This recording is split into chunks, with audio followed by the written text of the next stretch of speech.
బాబాయ్ ఆ. ఈ వ్యవసాయం మానేద్దాం అనుకుంటున్నాం బాబాయ్. ఏం గిట్టుబడి లేదు. బాబు మర్రి గారు, వ్యవసాయం మానేస్తాం అనుకుంటున్నారు ఎలాగండి?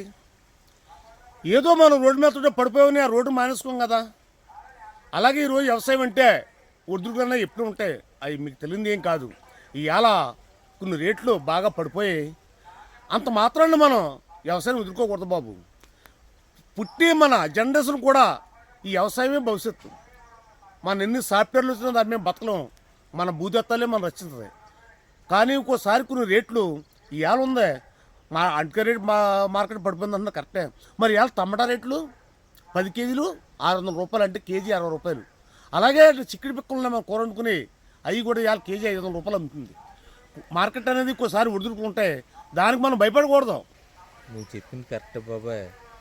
కాకపోతే నేను ఏ పంట పెడితే ఆ పంట లాస్గా పోతుంది. ఏం చేయను బాబాయ్?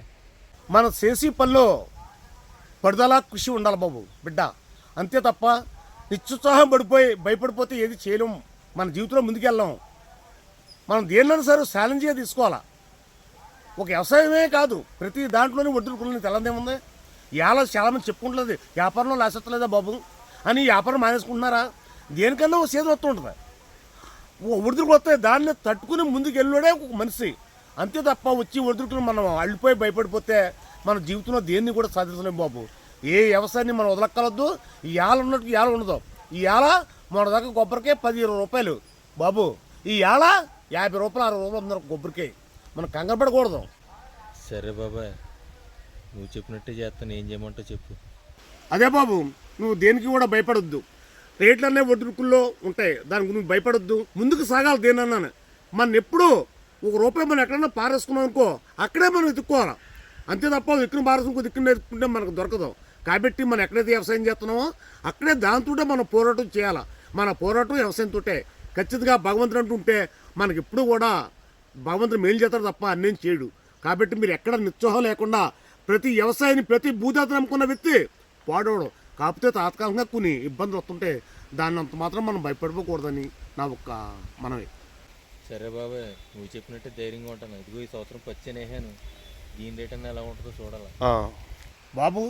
నేడు ఇదే రోజుల్లో మనకి వరి పండించారు. మిషన్ కటింగ్ సన్న రకాలు 1400 కొనివారు, ఈ 7 నుంచి 1550 కొంటున్నారు. అలాగే 1600 కూడా అవిలాగా మనం చూసుకుని ఉన్నాయి.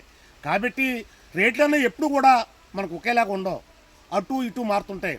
అలాగే పంట కూడా ఓ సంవత్సరం దిగుబడి మనకి ఎక్కువ వస్తాయి, ఓ సంవత్సరం తక్కువ వస్తాయి. కాబట్టి మనం ఎప్పుడు కూడా మంచి ధైర్యంతో ముందుకెళ్ళే సాహసం చేయాలి తప్ప మనం ఎప్పుడు భయపోయి ప్రకృతికి భయపడిపోయి లేకపోతే లాభస్తున్న భయపడితే అన్నలు మనం బతకగలుగుతాం బాబాయ్.